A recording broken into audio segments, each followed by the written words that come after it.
Hi everyone, welcome to my channel.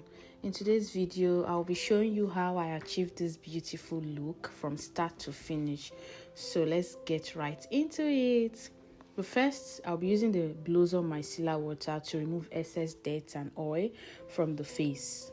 Next, I'll be using the badesco facial spray to just add hydration and refresh the skin. To further nourish our skin, I applied the Blossom moisturiser because you know what moisturizer does now. It just helps prevent the makeup from looking too dry. So the next thing was using the Rimmel primer to just help control excess oil and smooth the skin. So moving on to foundation, I used the MAC foundation on the shade NC50 or so. So I just applied it using a brush. Then I later went using the foundation puff to just blend. And when you're using this puff, you want to make sure that it's a bit damp, not too wet and not too dry, to just blend it evenly. So yes, so I haven't done that. I just lightly set it. I set her face with a Tilbury spray. This is just to help to lock in, and give the makeup a lot of longevity. The next thing was to use the Blossom Veil foundation in the shade Toffee to just, contour our cheekbones, our forehead, and please don't forget to blend. The next was using the Nuban liquid blush, to just give this youthful look, because what is makeup without blush? So make sure you add your blush, to give this youthful look. You can see how beautiful her face is.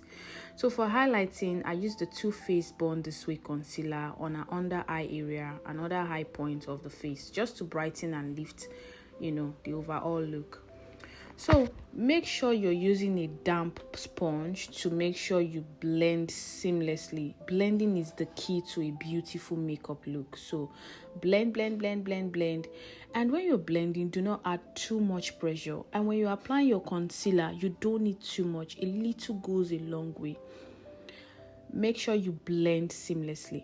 Now to contour our nose, the same shade I used to contour our cheekbones and forehead is the same thing I'm going to be using to snatch that nose and make it smaller, because you need to snatch the nose. You need to snatch it.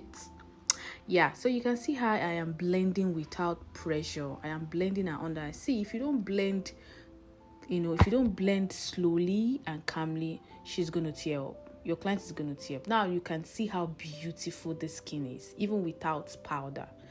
Now you want to set that under eyes, and I'm going to be using the Sylvermak setting powder. This helps to just, to just keep that place very smooth and flawless.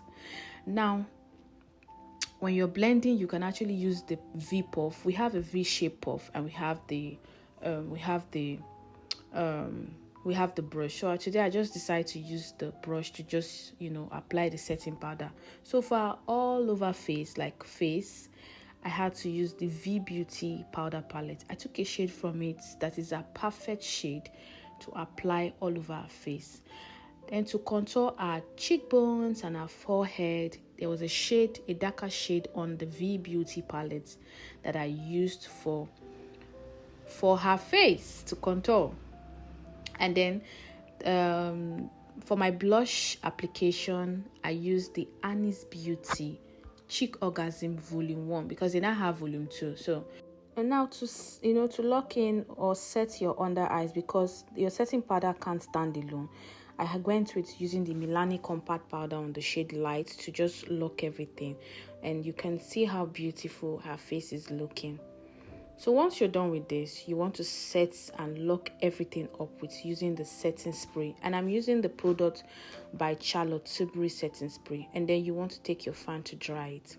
The next thing is that you want to bake, because you're going to be doing the eyes. So you need to bake your under eyes so that if there's any fallout from the eyeshadow, the baked powder will just help to catch everything to avoid messy makeup. The next thing was using my brow tamer to tame the brows so that you can let them lie well. And I'm using the Dammel. Now for the eye look, I will be using the H&E brow gel to just tame my brows, because I don't want to be using the white primer thing, so you just have to play around with your brow, because I want to do something a bit smoky. So yeah, now you want to blend. Make sure you're blending your eye look. If you want to get a beautiful eye work, you blend. So I'm using the Meet the Brown eyeshadow palette to just play around with all the brown shades on it. And then if you can watch me, I'm also adding more depth to the end of our eyelid, I'm just playing around with the eyeshadow because it has many beautiful shades on the Annie's Beauty Meets the Brown. So once I'm done, I just went straight to the brows, and I'm using the Davies pencil on 03. Don't sleep on this pencil. This pencil is just beautiful and works perfectly on any shade. And you can see how I'm lightly giving her a little strands of strokes in front of her brows. And yes, make sure you just trace the brow hairs, do it down and upward, and that's it. Now to highlight the brow area, I just went with using the Blossom foundation on the shade Toffee, because if you don't have concealer to highlight your under eyes, you can use foundation. So you can see how it's still coming out beautifully.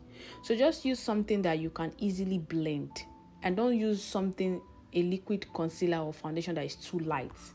And see it, with the Blossom foundation, I was able to at least highlight our brows well, and you see how beautiful it is.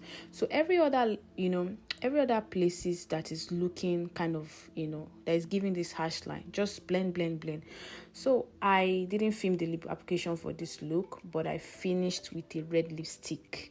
And yes, the final results. You can see how beautiful this look came, together. And funny enough, you can use this perfect look for different occasions. You can see everything. You don't need to do too much, and your work is going to come out beautifully well. So if you enjoyed this video, don't forget to like, comment, and subscribe to my channel.